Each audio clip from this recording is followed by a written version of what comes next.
Hello and welcome to episode 63 of the SU Coaching Podcast. I'm your host and resident confidence coach, Anna Manning. And today we're going to be talking about doing new things.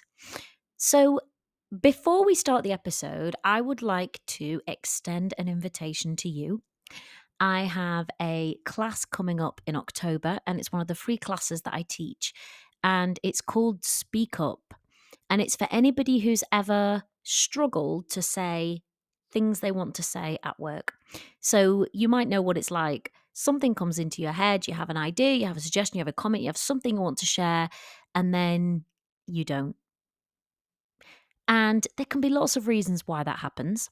But if that's something that happens to you, if that's something that you struggled with, come along and take this 60-minute class or sign up anyway and you'll get the replay. Because I'm going to be going through and teaching you why that happens, and you're going to be like mining your own brain for why specifically it happens to you. And then I'm going to teach you some things that will help you to make it a little bit easier so that in the future, when you have an idea, you're going to be more able to say it. So your capacity and your confidence to say things when you want to at work is going to increase. So come and join us. The link is in the show notes. You can tap on that while you're listening to this episode. You just need to pop in your name and your email address, and that will sign you up. So I'm looking forward to welcoming you into class. But on with the episode. So today I'm talking about doing new things. And the reason that I'm doing this episode and the reason that I've been thinking about this is because I've been doing quite a few new things recently. And I've also been coaching on this idea of doing new things with my clients. And if you are the kind of person that I work with, so, you're a successful professional and you're ambitious, but you sometimes struggle with self doubt, then sometimes doing new things can be tricky, can be difficult. Like all of us wish we felt supremely confident all the time and doing new things was just like, hey, yeah, I'll do that for you. And everything would just turn out perfectly. But in real life, not necessarily how it goes, right? So in this episode, I'm going to share a little bit of my thinking around doing new things and some of the things that I would typically be asking if I were coaching with someone, and some of the patterns that we typically find could be going on in someone's head if they're struggling around doing new things. And if you struggle around doing new things, then some of this is going to be relevant to you. So, when I first said doing new things, whether that is a new task that you've never done before, whether you're asked to explore a slightly different area, whether you're asked to take on some new work or just try something out that you've never tried before, what is your first thought?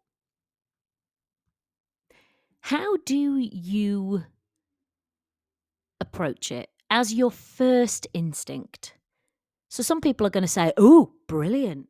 And obviously, right, this might depend on the thing and it might depend on the stakes. It might depend on the person you're working for. Yes, all of those things are relevant. But generally, when you think of doing something new, doing something different in your workplace, how do you generally feel about it? Do you love it? Do you loathe it? What is your first thought?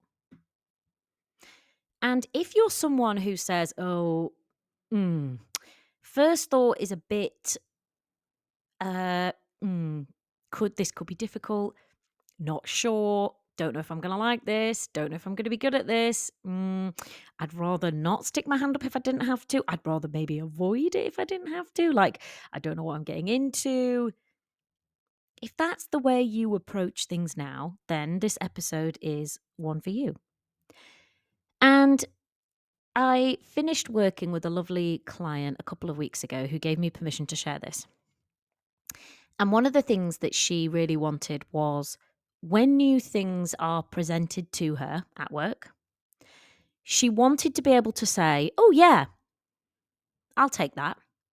That's what she wanted. So when presented with doing a new thing, in the beginning, she was a bit anxious, a bit nervous, a bit wary, would rather not.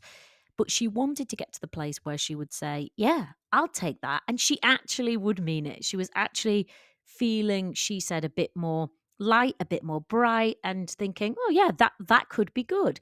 Even if there was a little bit of trepidation and fear, she wanted to be thinking, "Yeah, I'll take that." So, what's your thought right now about taking something new, trying something new, doing a new thing, being given a new challenge? And if you're anything like a lot of my clients, there is thinking and there are patterns of thinking which underpin how you feel about doing new things. So let's say you're given a new piece of work and it's something that you haven't actually done before. And let's say your first thought is, oh, something like, not sure about this, don't like the sound of that. Probably be better if I didn't have to do this. Not sure if I can get it right. All of those things. Imagine you're not going to feel that great about doing this thing, right? Because your thoughts are, oh dear, like, don't know if I'm going to be able to do this. I might be rubbish at this. I'm going to get frustrated with myself. I don't know, blah, blah, blah, right? While you're thinking all of that, it's no wonder you don't want to try something new. It was no wonder you don't want to do this new thing or try this new piece of work. But there is a downside to that, of course, because there might be instances where you actually just have to do the new thing, even though you don't want to. And in those cases, you probably end up being proficient at the new thing. You might be very horrible at it when you start, but you probably end up being proficient. But what about those new things where you don't necessarily have to do it, but it might be good for you to? It might benefit your career. It might help you with some of your ambitions. It might help you to progress. It might help you to learn something new. It might help you to build relationships with some people that you want to build relationships with, right? There might be benefits to you and to your team and maybe those around you if you can take on this new thing. And if you're someone that struggles with doing new things, there may be a benefit to saying no, right? Because it means I don't have to go off my comfort zone, possibly. I don't have to take on the new thing. I don't have to learn something new. But there may be downsides. And some of those downsides might be it limits your growth. You might end up getting bored. It limits your opportunities. It limits your progression. It limits your, potential for building capacity and relationships and all of those good things that you typically probably want in your career for interest and to help you to grow and develop and do the stuff you want to do, but also to help you to progress. So, how do you want to feel about doing new things? When a new opportunity comes up, are you like my client who wanted to think, yeah, I'll give that a go? Or, yeah, I'll do that? I think for me, when I think about doing new things and saying yes to new opportunities, even when there's a bit of fear or trepidation, because I'm thinking, can I do that? Is that within my expertise? Or could it be? Would I be any good at that? My default position is always to say yes and then worry about the detail later. And actually, that default position has got me quite a long way. Now, I don't know why I've got that default position. I just happen to have. And it gets me into situations where I think, oh my gosh, what am I doing again? Like, I'm here again. But I never honestly regret the things that I do using this default. So my default is say yes and then worry about the detail later. But what's your default? Is it to say nothing? Is it to not reply to the email? Is it to go in with both feet? Is it to try and avoid it if possible? What is your default? Good to know around doing new things. And then what's the default you'd like to have? What's the attitude you'd like to have? Or at least the attitude that you would like to develop, like my client wanted to develop the attitude, yeah, I'll have a go at that. Yeah, I'll take that. What would you like your attitude to be? And I want to go through a typical kind of cycle that I see around doing new things, which can make it really, really hard to say yes. And even if you say yes, it can make it harder than it needs to be to actually do the new thing. So typically, what I see is a mixture of criticism and judgment, sometimes a bit of perfectionism, often some doubt, frequently a bit of faking it, and oftentimes a failure to acknowledge some of our progress.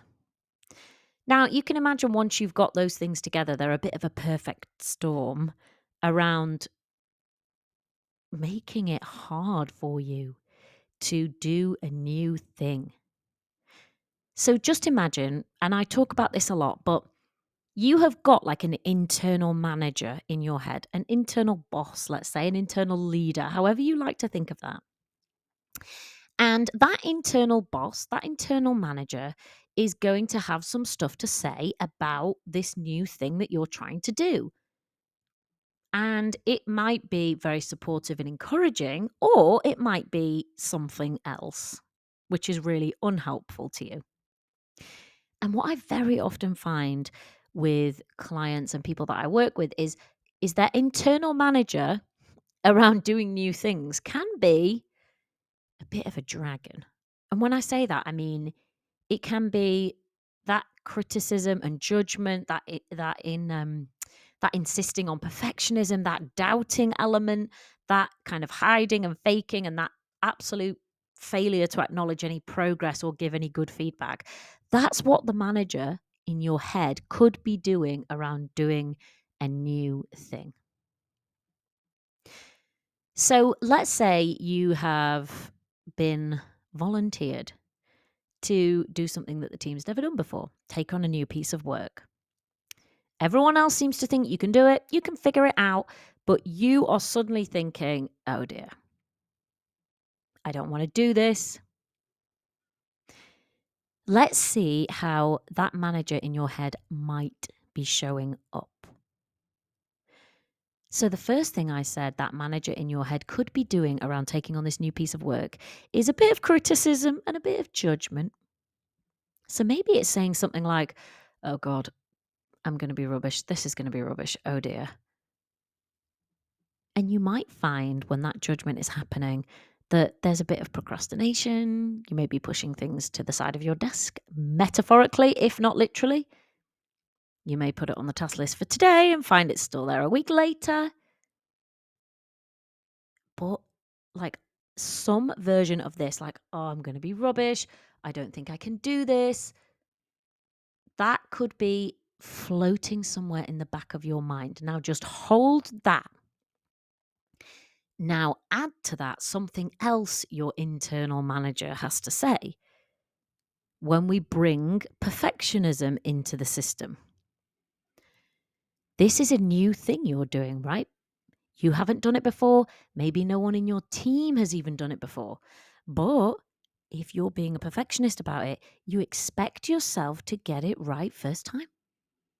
You need to be able to get this thing absolutely perfect because if you don't, you're not perfect and you have to be perfect. And that is your standard for yourself. Albeit that probably isn't your standard for anybody else. So we've got a bit of criticism and a bit of judgment, and then we've got a bit of perfectionism stacked up as well. And then on top of that, we bring in a little bit of doubt.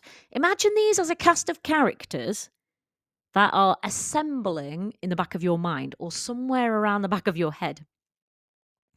And the doubt might sound like this: I don't know if I can do this. I'm not sure if I'm the right person. Maybe I'm not cut out for this. I don't know if I'm going to be good enough to complete this. So there we have that character. The doubt character is now swirling around. Something else that might be hanging on to doubt's coattails, is also a little bit of comparison, potentially. And comparison is like hanging on to the coattails of doubt and saying, yeah, with all those doubts, maybe she would have been better at it than you would. Or maybe he would have managed this better than you would. Or maybe they're just more cut out to deal with this than you would be. So now in our cast of characters, we have the criticism, the judgment, the perfectionism, the doubt, and hanging on doubt's coattails, we have a bit of comparison. And then the next character that we have, which is swirling around, I've called faking it.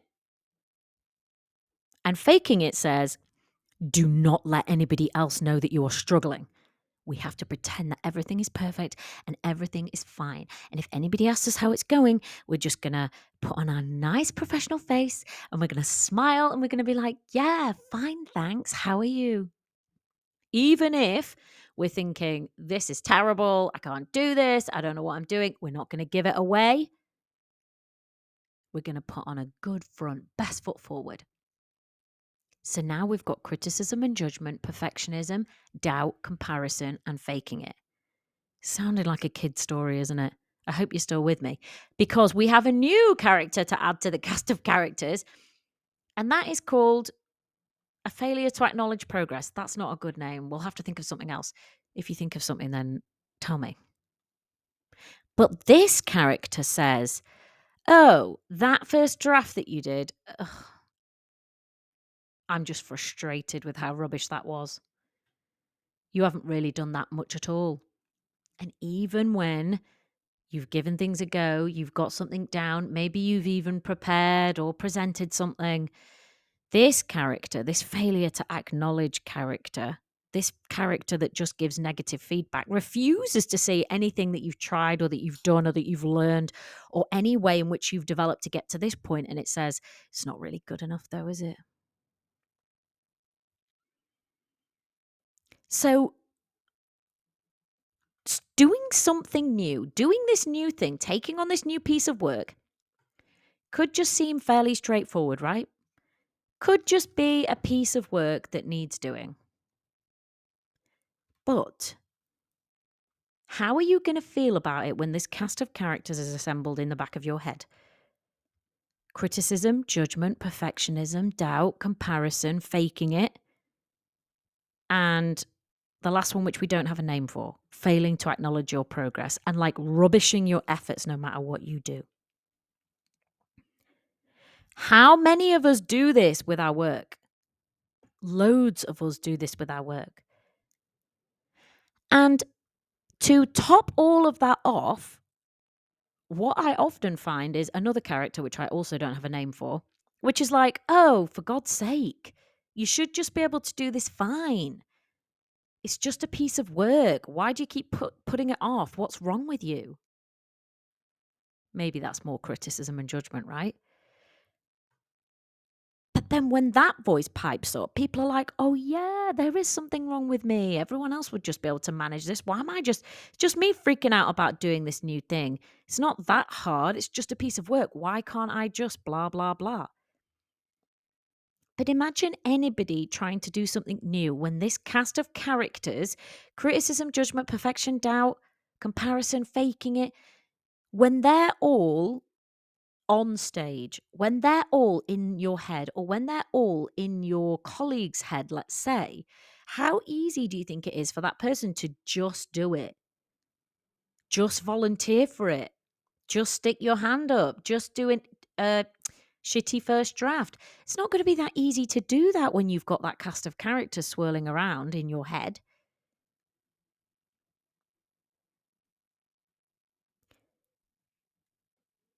So, did you recognize any of those characters as characters which appear in your head when you're trying to do a new thing? Is there any judgment? Is there any criticism? Is there any perfectionism? Is there any doubting? Is there any you faking it and pretending everything's fine? Is there any zeroing in on all the negatives and failing to acknowledge the positives? And then on top of it all, judging yourself for why you can't just get on with this like everybody else. It's easy to see why anybody would be struggling if that cast of characters was in their head. And if that cast of characters is in your head and you're still doing new things, I was going to say good things, and you're still doing good things, hats off to you, because you're doing it anyway in spite of that difficulty. In spite of that cast of characters roaming around the back of your mind when you're tapping away on your laptop, you're still doing it. You're still giving it a go. That's pretty cool. To top it all off, for most of us, we don't have that kind of insight. So we don't even realize most of the time that cast of characters is roaming around in the back of our brain. We're just mildly aware that we're either putting something off, or we're feeling discomfort, or we're sitting there frozen, or we're just plain saying no.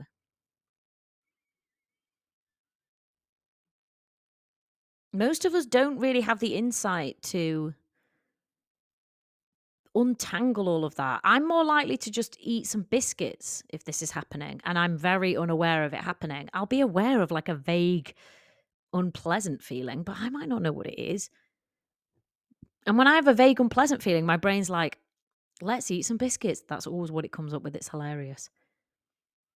And your brain might be doing something similar. But it might be something like, oh, let's just do an easy task instead. Let's just look at our emails, or let's just tick off this thing that's just come in instead of getting down to work on this new thing.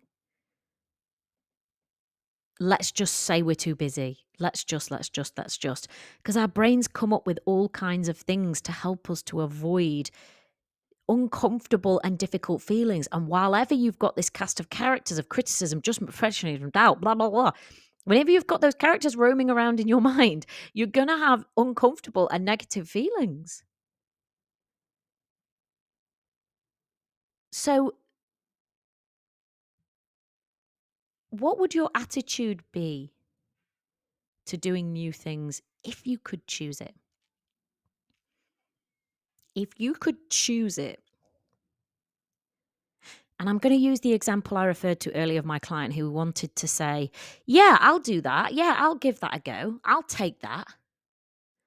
That was what she wanted her attitude to be.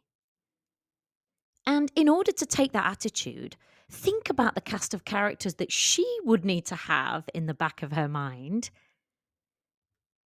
if she was going to have that attitude, if she was going to embody that attitude. Because I don't think that the cast of characters that were roaming through the back of her mind at that moment would be criticism and judgment, perfectionism, doubt, faking it.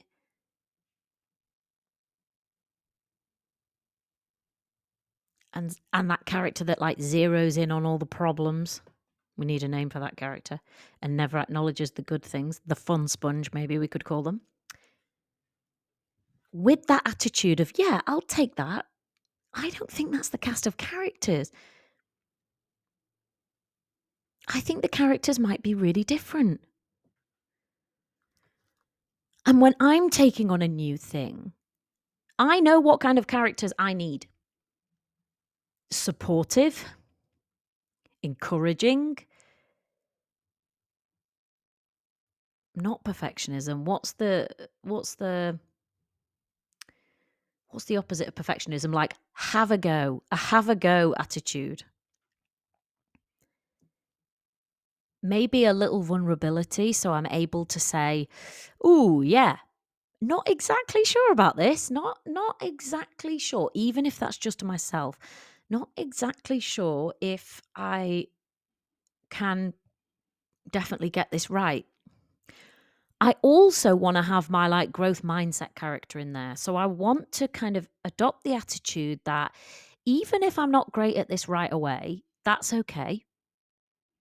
And if I apply myself to it and if I give it a go and if I keep going, I will get better. And I've got evidence that tells me that that's the case.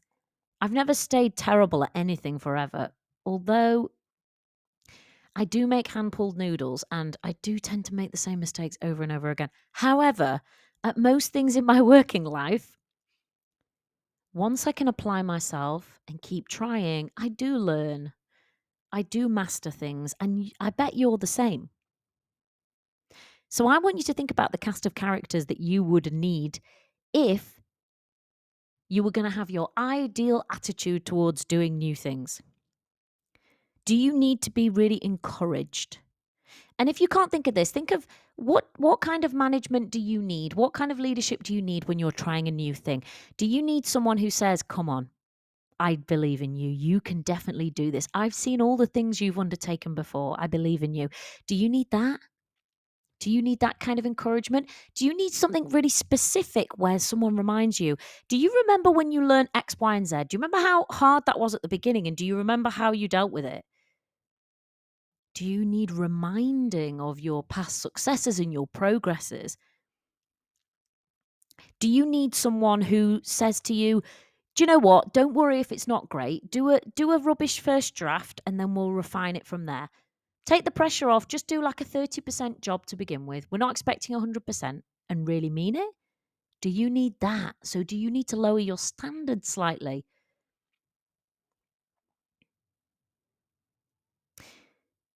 What cast of characters would you need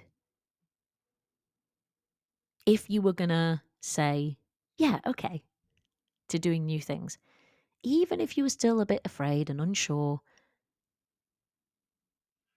because that's what you're essentially going to have to develop.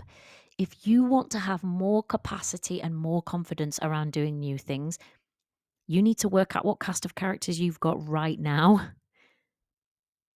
And you're probably going to need to replace them with some new ones. And you can, but first you have to recognize the ones you've got and choose the ones you want,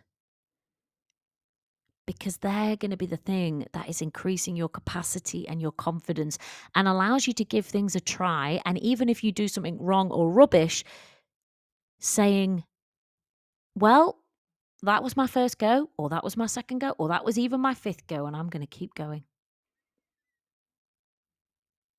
I hope this has been useful for you. Final thing, if you haven't yet signed up for the Speak Up Masterclass, which is happening in 19th of October, and this is 2023, tap in your phone now, and there's a link in the show notes. You can sign up to join us live or get the replay. And we're going to be figuring out what it is that's making it hard for you to speak up at work and helping you to overcome those specific things so that you can increase your capacity and confidence around speaking up. Just like this episode has been to help you increase your capacity and your confidence around doing new things. All right, that's all I have for you this week. I hope you enjoyed that episode. Do always feel free to rate and review. Apparently, it's good for the podcast. I don't know. I don't pay much attention to such things. But if you're here and you're enjoying it and you're getting some benefit out of it, that's really what is important to me. So I hope you have a good week and enjoy working with the cast of characters that you choose to have with you while you do new things.